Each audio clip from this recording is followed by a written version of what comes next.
თქვენ უსმენთ ახალციხის დასრულთა განათლების ცენტრის რადიო ედუსტრიმს. თვალი გვადარნეთ ახალციხის დასრულთა განათლების ცენტრის რადიო ედუსტრიმის YouTube-ისა და Facebook-ის გვერდებზე.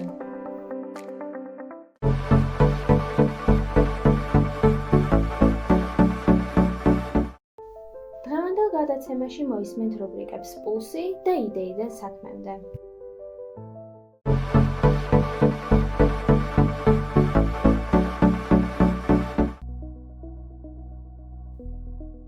რიტმი, რომელსაც უნდა უსმინო, სამედიცინო რუბრიკა პულსი რადიო ედუსტრიმზე.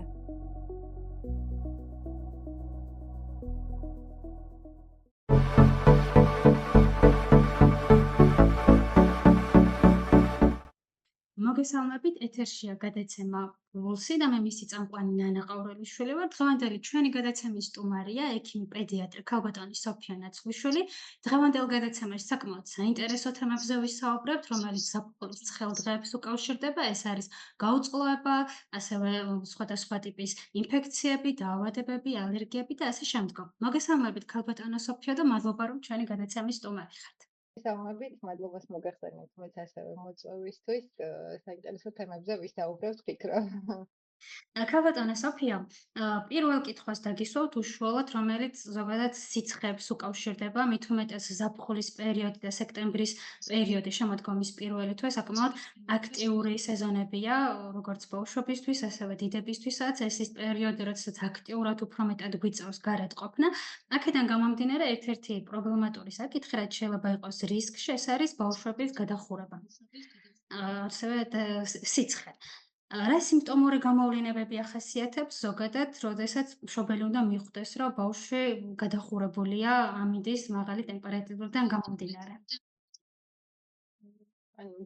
პირველ რიგში აღნიშნავ, რომ აგვისტოს ბოლო, სექტემბრის დასაწყისი, ფაქტიურად თვის ბოლომდე საკმაოდ მაღალი ტემპერატურა ნარჩუნდება თითქმის მთელი საქართველოს ტერიტორიაზე, თუ მაღალმთიან, რა თქმა უნდა, რეგიონებს არ ჩავთვლით.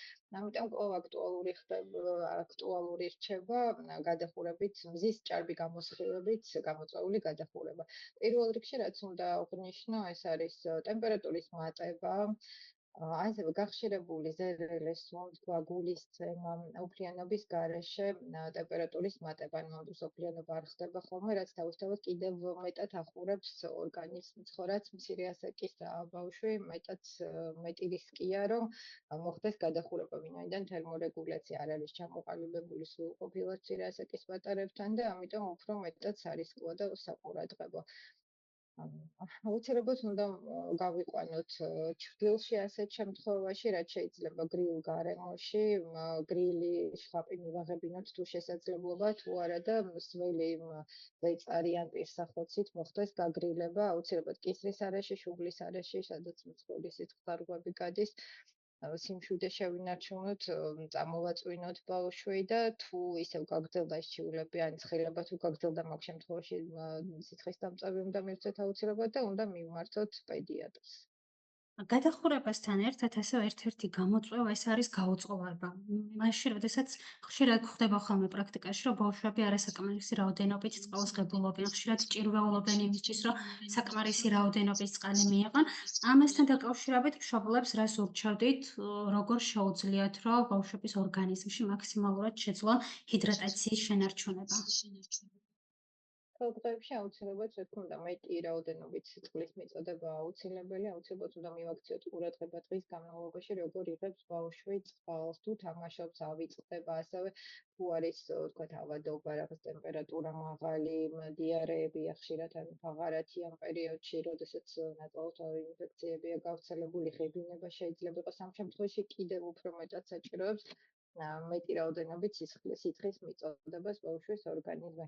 ასაკიდან გამომდინარე, წონიდან გამომდინარე, დაახლოებით 2 წლის ასაკის ბავშვებში მინიმუმ 9 ლიტრი წყალი მაინც უნდა მიიღოს, 2-დან 10-12 წლამდე დაახლოებით 1 ლიტრი წყალი და კიდევ უფრო უფროსი ასაკის ბავშვებში ლიტრანახევრიდან 2 ლიტრაწამდე, რაც მეტია წონა, შესაბამისად მეტი მოცულობის წყალი გჭირდება. ასევე დანაკარგი თუ მეტია მაღალი ტემპერატურა თუ აქვს ბავშვს, ამ შემთხვევაში კიდევ უფრო მეტი რაოდენობით ვაწვდით წყალს, თუ ფაღარეთი აქვს, ასევე ყოველი დანაკარგის თქვათ, ანუ თხილ-თხლად კუჩი გასვლის შემთხვევაში ვუმატებთ ამ სითხის მოცულობს, თუ ღებინება აუცილებლად ამ შემთხვევაში თუ ვაწვდით დამატებით ელექტროლიტების სახით, ან აუცილებლად სუფთა წყლის სახით მაინც თუ არ იღებს ბავშვი ელექტროლიტებს და აუცილებლად გასათვალისწინებელია, რომ დიდი მოცულობით ერთდროულად სითხე არ უნდა მიიღოს, ანუ ხდება ეტაპობრივად 5 მილილიტრი დაახლოებით 5 წუთის ინტერვალში თითო კოვს ვაწოდებთ.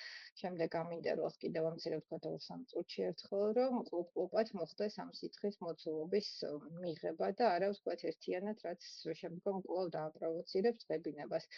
თამაშით შეგვიძლია გავართოთ ბავშვი რაღაც ასევე მოწოდებული რეკომენდაცია შესაძლებელია, ანუ ელექტროლიტების გაყინვა შეიძლება და რაღაც როგორც ნაყინი, ესე თამაშის სახით რაღაცნაირად მივაწოდოთ. გასათვალისწინებელი თუ ბავშვი არ იღებს შესაბამისად სითხეს, აუცილებლად უნდა მიმართოთ ასეთ შემთხვევაში ექიმს პირველადი დახმარების გასაწევად, ვინაიდან გაუტყუობა საკმაოდ სერიოზულ შედეგებს ან გართულებებს იწვევს. მით უმეტეს კიდე რაც უფრო ასაკი მცირეა, კიდევ უფრო მეტი გართულებაა ასეთ შემთხვევაში. აუცილებლად ასე რომ ასეც საყურადღებოა. ქალბატონო სოფიო, ასევე რო ვისაუბროთ მზეზე ყოფნასთან დაკავშირებულ რისკებზე.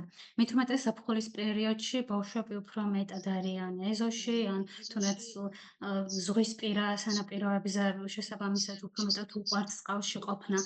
რა რისკები ახლავს ამასთან? როგორ შეიძლება ეს რისკები ავირიდოთ თავიდან და ამასთანავე მზის აბაზანების ნაწილზეც რო ვისაუბროთ, როგორ შეუძლია რომ პირობითად მშობელმა მზის აბაზანები ჩაანაცვლოს სხვადასხვა აქტივობებით.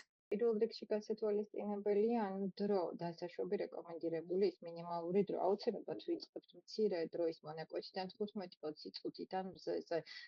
ანუ ინსოლაციის ასე დასხივების ასე რომ ვთქვათ მომენტს გასათვალისწინებელია აუცილებლად, რომ ეს უნდა მოხდეს დილის საათებში ან 10 მაქსიმუმ 11 საათამდე და ასევე დღის მაღალ-ახალში 5-6 საათის შემდგომ, რადგანაც 10-დან დაახლოებით 5-6 საათამდე ყველაზე მაღალი გამოსხივება აქვს, ანუ როგორც სითბური ინფრაწითელი, ასევე ულტრაისფერი A და B ტიპის სხივები, რაც საზიანოა ჯანმრთელობისთვის, განსაკუთრებით მცირე ასაკი ან ნებისმიერი ასაკის ადამიანებისთვის, ბავშვებისთვის განსაკუთრებით, ვინაიდან დაცვითი მექანიზმები არ არის სრულყოფილად ჩამოყალიბებული, ასევე რაც უფრო თეთრი კანი აქვს ბავშვს, მით მეტად რისკია, რომ მოხდეს ეს დამწყობა მზის სხივებით, ასევე გადახურების რისკები არსებობს მზეზე ხანგრძლივად დაყოვნების პერიოდში.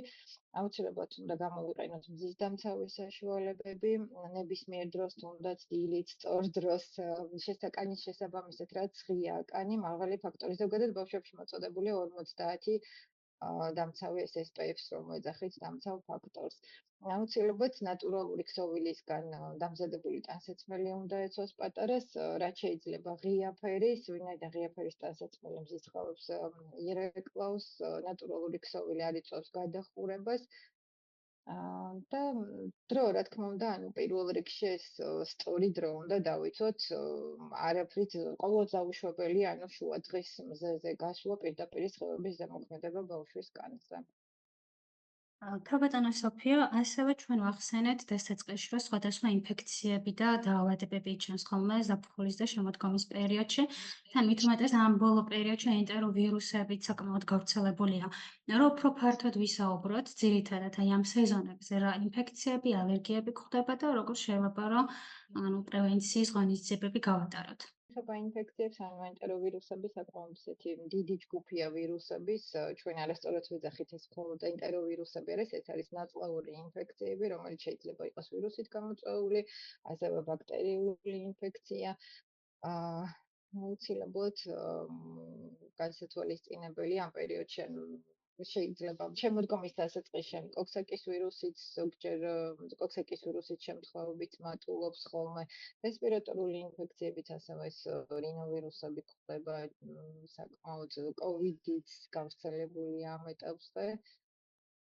აუცილებლად უნდა დავიცოთ პირადი ჰიგიენა, ანუ ხელის ხშირი ბანვა, თუ ბავშვს რაღაცა სიმპტომები აქვს, მოვარიდოთ, რომ სხვაც დავიცვათ ინფექციის გავრცელებისგან, ასევე ახლო კონტაქტისგან მოვარიდოთ, რომ დაინფიცირება რაც შეიძლება, ანუ მინიმალური რისკები იყოს დაინფიცირების. ამასთანავე ასევე გვხდება ხშირად კოღოს ნაკბენი, სხვადასხვა მწერების ნაკბენი. ესეც არის ერთ-ერთი გამოწვევა მშობლებისთვის.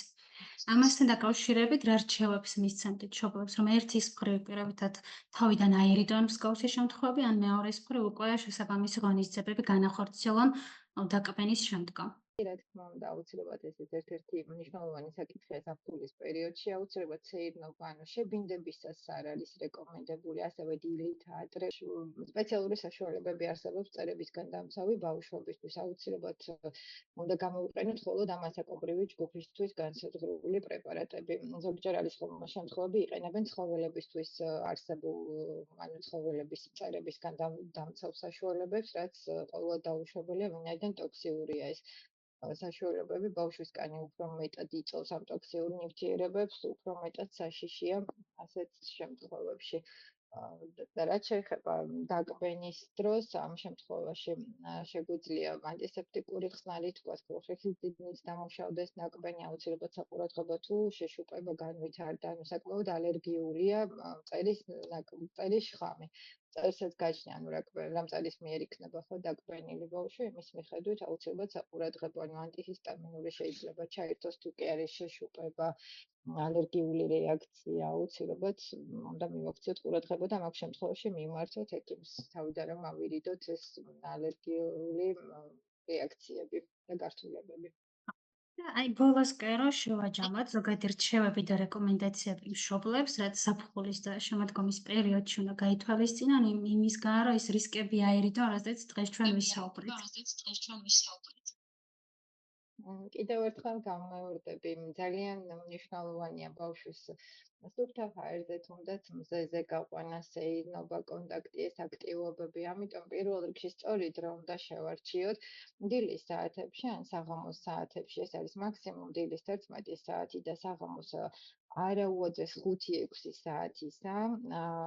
ასევე ტანსაცმელი აუცილებლად უნდა გავითვალისწინოთ იგივე რომ ნატურალური ქსოვილი იყოს, მზისგან დამცავი საშუალებები გამოვიყენოთ, ასევე მწერებისგან დამცავი საშუალებები, დღის განმავლობაში თამაშის დროს თუნდაც ჭრილში იყოს, აქტიურად მივაწოდოთ სითხე, შევახსენოთ ზოგადად თამაშის დროს საერთოდ არ ახსენდება დალევა, ხო, მშობელი უნდა იყოს აუცილებლად ყურადღებით, რომ ადეკვატურად მიაწოდოს, წყალი ქონდეს გვერდით, შეახსენოს პატერას, რომ ხშირად რაც შეიძლება დალიოს, წყალი იქნება თუ წვენი, რა თქმა უნდა, სასურველია სუფთა წყალი მიიღოს, ვიდრე წვენი, იმიტომ რომ ნატურალური წვენები სამწუხაროდ თუ სახლში არ არის, ასე ვთქვათ, მომზადებული, მაინც ჯობია სუფთა წყლის სახით მიიღოს ეს კითხე. ძალიან დიდი მადლობა. ჩემს ჩემ პატარას. მადლობა, მემედოვა ეს ინფორმაცია მშობლებისთვის საკმაოდ საინტერესო იქნება მიმდინარე პერიოდში. ერთ-ერთი აქტუალური საკითხია, მე კი გემშვიდობებით მომავალ შეხვედრამდე.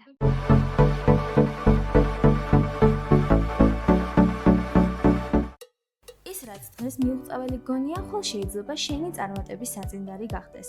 რუბრიკაში იდეიდან საქმემდე ვსაუბრობთ ადამიანებზე, რომლებმაც მათი იდეა რეალურ საქმედ აქციეს.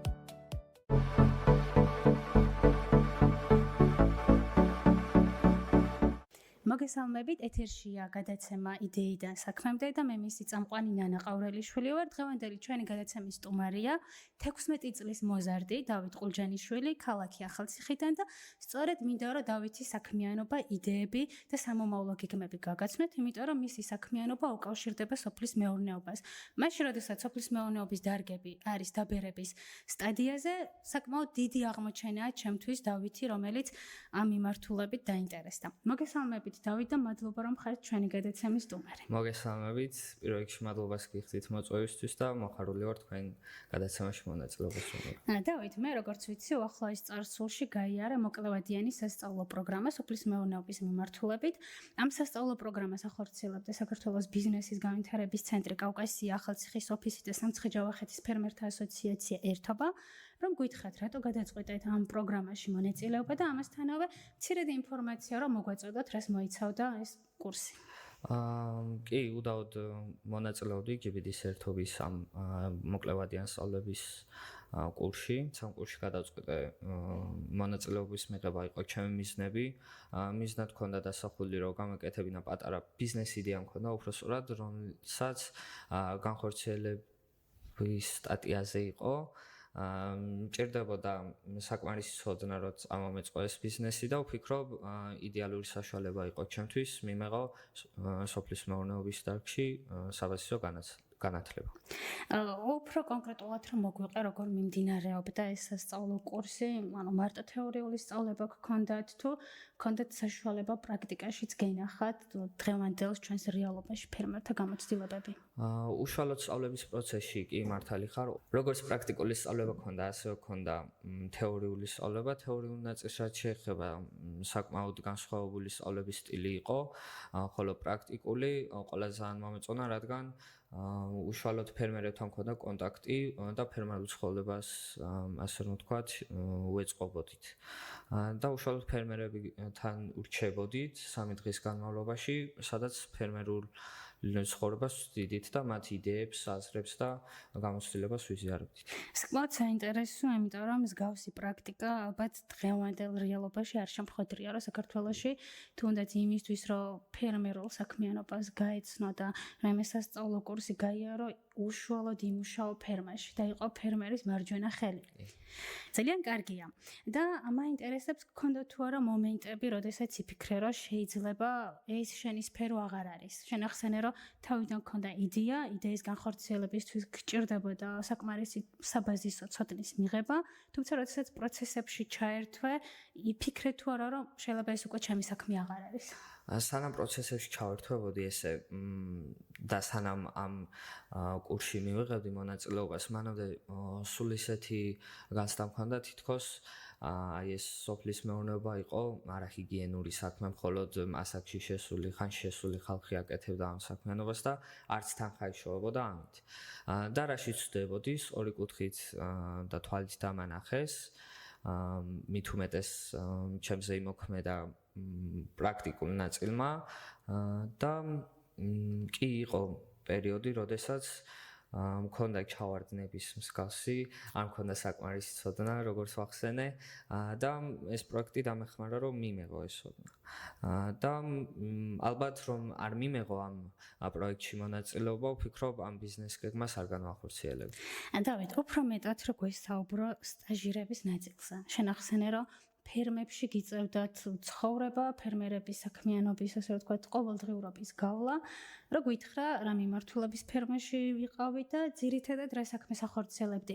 ამასთანავე რა აღმოჩენები გქონდა აი ამ ფერმასთან დაკავშირებით?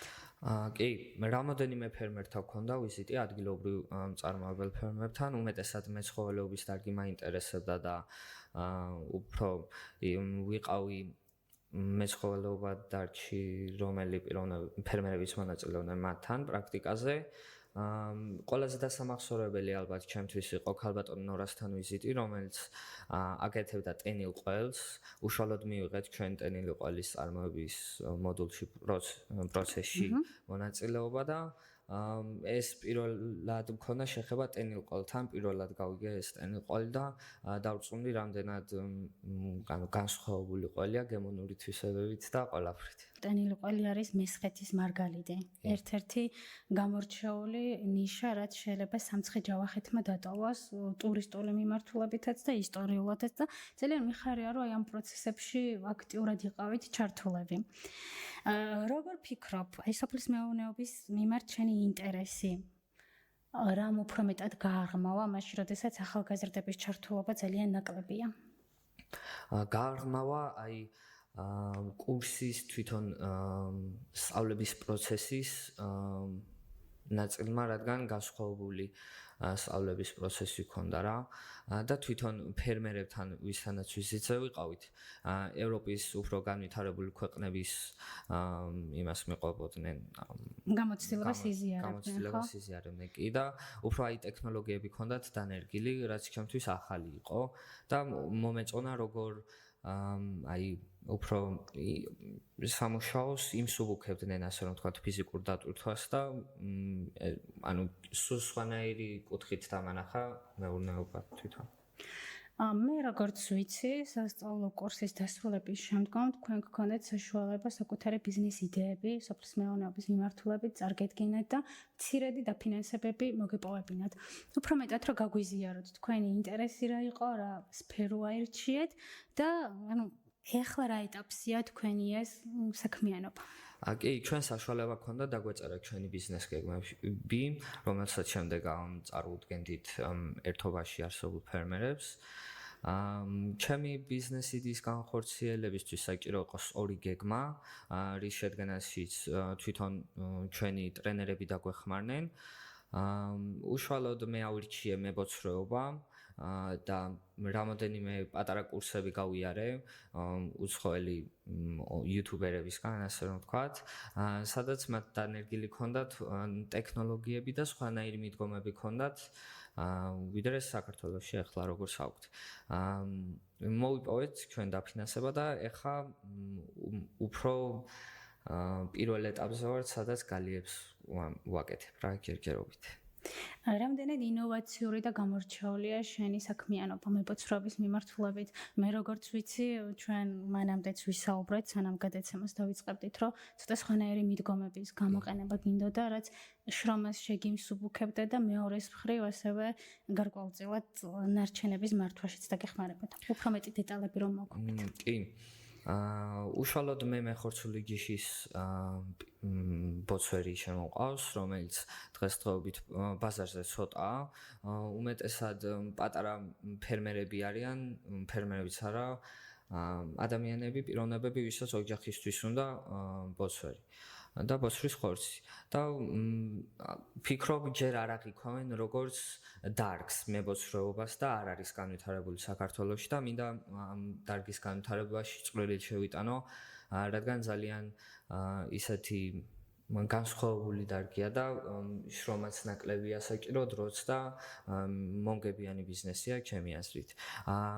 ნარჩენებს რაც შეეხება, ვაპირებ დამატებით სასუქი ვაწარმოო, რომელიც საშუალებას მომცემს, რომ ბუნების განვითარებაში, ასე რომ ვთქვათ, წვლილი შევიტანო და სიკეთი გავაკეთო, ასე რომ ვთქვათ. ანუ რეალურად შენ ბიოსასუქის წარმოებასაც იწყებ, რაც შესაბამისად ნიადაგის დაბინძურებას ნაკლებად მოახდენს, ან საერთოდ არ მოახდენს. ძალიან საინტერესო იდეები გაქვს და მინდა გკითხო, აი, უშუალოდ სასწავლო კურსი რაში დაგეხმარა შენს ბიზნეს იდეებთან დაკავშირებით? სანამ უშუალოდ კურსში მივიღებდი მონაწილეობას, მქონდა ეს ბიზნეს იდეა, როგორც ვახსენე, უბრალოდ არ ვიცოდი როგორ განმეხორციელებინა. ტრენერები უშუალოდ დამეხმარნენ ბიზნეს გეგმის დაწერაში, ბაზრის კვლევაში და დამატებით რამოდენიმე ადამიანმა გამოთქვა სურვილი, რომ დამხმარებოდა. ანუ კონტაქტები გავიჩინე და ძალიან კაი საშუალება იყო ეს ჩემთვის უშუალოდ დამატებით ფინანსურადაც დამეხმარნენ და ვფიქრობ უკვე განხორციელების ეტაპზეა ჩემი ბიზნეს იდეა. თანამედროვე ტექნოლოგიების დანერგვას როგორ აპირებს შენს საქმიანობაში, იმიტომ რომ რეალურად დღესდღეობით ბიზნესების უმეტესობა მაინც სოციალურ ქსელებზე დგას და რაღაცა სხვანაირად ახდენენ თავიანთი საქმიანობების რეკლამირებას. უშუალოდ მე სხვანაირი მიდგომები მაქვს, აი საფრანგეთში არიან დიდი მებოცრეები და მათ გამოცდილებას ვიზიარებ. ვფიქრობ, რომ ჩემი პროდუქტი სრულიად ბიო უნდა იყოს, არანაირი სტიმულატორები და არაფერი არ უნდა გქონდეს, ბოცვრის ხორცს უშუალოდ და წარმოების მოდულს რაც შეეხება, ისე მაქვს დაპროექტებული ეს გალიები, რომ მიწასთან კონტაქტი არ გქონდეს, რაც შემდგომ ნაკლებად დაავადებების გავრცელებას შეუშლის ხელს რა. ხო, რაც შეეხება online ქსელებს, დღესდღეობით როგორც ვახსენე, პატარა ფერმერები არიან, ვინც რეალიზაციას ახდენენ ბოცვრის ხორცის, მაგრამ არ არიან ძალიან აქტიურები online ქსელებში. ჩემი მიზანი არის, რომ online ქსელებში, რადგან უფრო მოზარდები დიდ დროს ატარებენ, ვფიქრობ, რომ პატარა მოტივაციის წყარო იქნები, ასე რომ ვთქვათ, როდესაც დაინახავენ, რომ ახალგაზრდა, რომელსაც სურს, რომ პატარა ფერმა წამოიწყოს ასეთ ასაკში, რომელიც არ შეუშლის სწავლაში ხელს და პირიქით სტაბილურ შემოსავლის წყარო დაქცევს, ვფიქრობ, პატარ-პატარა ვიდეოებით ყოველკვირეული, სადაც უშუალო წარმოების მოდულს დავდებ, უფრო თვალსაჩინო იქნება მათთვის და მოტივაციასაც მივცემ ვიმედოვნებ. და აი ვინც უფრო მომხმარებელს ნაწილს რო შევეხოთ, თვალსაჩინო იქნება მათთვის ჩემი პროდუქტი როგორ იწარმოება, როგორ ჰიგიენაა დაცული და განსხვავებული მიდგომებიც რომ აქვს ისიც. და მე მახსოვს ჩვენ საუბრებში ახსენე რომ ვაპირებ ჩელენჯის გაკეთებას. იმისთვის რომ შენ მომხმარებლებს დაანახო, რამდენად სასარგებლოა ბოცვრის ხორცი და ამასთანავე პოპულარიზაცია გაუწიო მის მოხმარებას. ამაზე რო გვესაუბრო? კი, ბაზარზე ეხლა ცოტა ბოცვრის ხორცი და ხალხსაც არ აქვს დიდი ინფორმაცია, რამდენად სასარგებლოა ბოცვრის ხორცი. და ვფიქრობ, რომ პატარა ჩელენჯი გავაკეთო, სადაც ერთი თვის განმავლობაში ხორცის სახეობებიდან ვიკვებები მხოლოდ და მხოლოდ ბოცვრის ხორცით. წინასწარ ანალიზებს გავიკეთებ და დასრულებისას და უფრო თვალსაჩინო იქნება რა შედეგს მოვცევს, ასე რომ ვთქვათ, ჩემთვისაც გამოუწვევა იქნება, ასე რომ ვთქვათ. მე როგორც ვიცი, შენ რა თქმა უნდა გეყოლებიან მხარდამჭერები ამ საქმიანობაში და რო გითხრათ, ვინები არიან შენი ეს გულშემატკივრები? ანუ ერთ-ერთი გულშემატკივარი მე ნამდვილად ვარ. ამ გადაცემის მერე უფრო მეტად. კი, უმეტესად მშობლები პირველ რიგში დანათესავები, რომლებიც გვერდში მიდგანან და ყოველ წამს სად არიან რომ დამეხმარონ და GBDC-ის ამ კურსის განმავლობაში გაცნობილი ფერმერები და თვითონ ტრენერებიც, რომლებიც ყოველდღიურად ცდილობენ რომ მხარში დამიდგნენ და გაჩენილი კონტაქტების საშუალებით კი უკეთესად ჩემი პოპულარიზაცია შევძლებ ჩემი პროდუქტის და ვფიქრობ ძალიან დამეხმარა ეს კურსი. როგორ ფიქრობ, აი 5 წლის შემდგომ, როგორი იქნება შენი საქმიანობა? ამ დარგში ამ დარგშიც და სამომავლოდ ვიმედოვნებ, რომ წარმატებული იქნება და მინდა რომ წარმატებები გისურვო, აი როგორ ხედავ განვითარების პერსპექტივას? ვფიქრობ, უფრო ჩემი პიროვნებიდან გამომდინარე, სულ ახალს ვეძებ, ახალი ჰობები შეძენა მიყვარს და ვფიქრობ ამ ბოცვრის ფერმით შემდგომ 5 წელში გავზარდი ფერმას და შესაძლებლობა მექნება იმედია, რომ დაინტერესებული ახალგაზრდებიც დავასაქმო და დამატებით დავეხმარო პატარ-პატარა ბიზნესის ნაწილებში რა. და ვფიქრობ, რომ რამოდენიმე ბიზნესი მექნება და აუცილებლად დამატებით დავამატებ მეცხოველეობის დარგში კიდევ რაიმეს გამართლებს. და როგორ ფიქრობ, შენს აი ამ საქმიანობას რა გავლენა იქნება ჩვენი რეგიონისთვის? რეგიონისთვის და იმედი მაქვს მთელი საქართველოსთვის, რადგან და ალტერნატივას ვთავაზობ ხორცის, რომელიც ბევრად სასარგებლოა, ვიდრე საქონლის ხორცი და ქათმის ხორცი. ამით მით უმეტეს ჩემი საქმიანობით და მიზნებით ვფიქრობ, უფრო თვალსაჩინო იქნება მოსახლეობისთვის ჰიგიენა, როგორ უაწარმოებ ამ პროდუქტს და სანდოობას მოვიპოვებ, რის შედეგადაც ამ პროდუქტის პოპულარიზაციას ხელს შეუწყობ რა და ვფიქრობ გაჩნდებიან რამოდენიმე ფერმერები კიდევ დაინტერესებიან. კონკურენტებიც გამოგიჩნდებიან ამ მიმართულებით. ვფიქრობ თავდაპირველად თუ შესაძლებლობა მექნება მე თვითონვე დამეხმარო მაგ პატარა ფერმერებს, ვისაც სურთ რომ ბოცვერი მოიყვანო და მე ვფიქრობ, რომ ერთ-ერთი ალბათ საკმაოდ დიდი გავლენა რაც გექნება, ეს იქნება ახალგაზრდებისთვის იქნება მოტივატორი. იმიტომ რომ საკმაოდ იშვიათია საქართველოში ნახო ახალგაზრდა პიროვნებები, რომლებიც ესე მიზანმიმართულად სოფლის მეურნეობის დარგში ერთვებიან და ძალიან მიხარია. და აი ბოლოს რა შევაჯამოთ, რას ეტყოდით ახალგაზრდებს? ახალგაზრდებს ვეტყოდი, რომ აი რაც შეიძლება ყველანაირ ასეთი კურსი იქნება თუ რაღაც აქტივობები ყველაფერში ჩაერთონ და ყველგან ცადონ თავისი თავი იქნებ დაინტერესდეთ ეს პროცესი მით უმეტეს როდესაც არ აქვთ არჩეული პროფესია საჭირო არის რომ ყველა დარგი ცადო ჩემი აზრით სამ შენ თავს იპოვი მაგ სფეროში ვფიქრობ, რომ ონლაინ ქსელები თავიანთი სასიკეთოდ გამოიყენონ, ვინაიდან რადგანაც მე მოზარდი ვარ და დიდ დროს ვატარებ ონლაინ ქსელებში, ვფიქრობ, რომ შესაძლებლობა ეცემათ მათ, რომ პოპულარიზაცია გააკეთონ თუ ბიზნეს დაიწყებენ, რა თქმა უნდა. და უახლოეს მომავალში თუ კიდევ GBD-ის ერთობას ჰქონდა ეს სასწავლო პროცესი, აი დიდ რეკომენდაციას უწევ, ვფიქრობ, რომ იქ იპოვით თქვენ თავს სოფლის მეურნეობის დარგში რა. აი სწორი კუთხით დაგანახებენ, რაც მთავარია სოფლის მეურნეობას, აი დღესდღეობით მე როგორც წარმოდგენაც მქონდა მეურნეობასთან, იყო რომ არახიგიენური საქმიანობა იყო, ასაკი ჰქონდა, ასე რომ ვთქვათ და არ მქონდა სურვილი. და სრულიად შეიცვლიან თუ მით უმეტეს უფრო განვითარებულ ქვეყნებში არსებულ ფერმერებს აი YouTube-ის საშუალებით დააკვირდებიან მათ და ისწავლიან. თან მით უმეტეს როგორც ვიცი ამ ორგანიზაციებს აქვთ ძალიან დიდი გამოცდილება ფრანგულ ორგანიზაციასთან და მათ პრაქტიკებს იზიარებენ და ცდილობენ რომ ეტაპობრივად მეურნეობებში რაღაცა სიახლეები შეიტანონ იმისთვის რომ მეტად გაძლიერდნენ რეგიონის ფერმერები და უშუალოდ ფრანგთანაც ჰქონდა ჩვენ კავშირი რომელიც გვეხმარებოდა ჩვენ ბიზნეს იდეების განხორციელებაში და სხვათა შორის საფრანგეთში მებოცრეობა გავრცელებული დარგი არის და ერთ-ერთი წარმატებული დარგი იქნება. რაღაც რჩევებიც მივიღე მისგან. ძალიან კარგი, ძალიან დიდი მადლობა, მინდა წარმატებები გისურვო. მინდა 5 წლის შემდგომ, როცა შევხვდებით არა მარტო მებოცრეობის მიმართულებით, არამედ უკვე სოფლის მეურნეობის სხვა დარგებიც გქონდეს ათვისებული და საკუთარი თავი იპოვო უფრო მეტად აი ამ მიმართულებით. და მე კი გემშვიდობებით, შევხვდებით შემდგომ რუბრიკებში.